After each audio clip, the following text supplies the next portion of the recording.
There were a couple of times in there, I asked the doctor, am I going to die? And then I told the nurse, I don't want to die.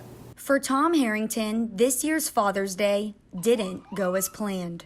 That Sunday, about 7 o'clock, I started coughing and I couldn't catch my breath. And my wife called the ambulance, and it was a roller coaster from there. After testing positive for COVID-19, he was put in a room at Conway Regional Hospital, where he spent 6 days filled with hopelessness. I was having some real trouble.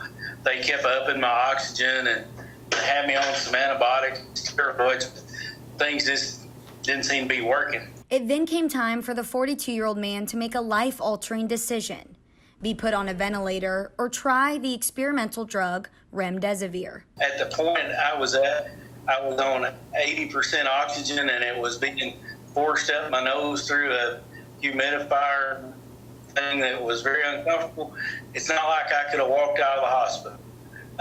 I had to do something. Taking a chance on the drug is what Harrington believes turned him around. 5 days before I started the medicine, I couldn't stand up, much less go to the restroom or take a shower. After completing the treatment, he was finally able to go home on July 1st. But now, over a month later, the virus side effects still linger. I still have a cough and some chest tightness. My sense of taste and smell are probably 60% now. While Harrington looks back on his journey and continues to deal with what remains, he wants to remind everyone that nobody is resistant. You just need to be careful and do the best you can to stay safe from it.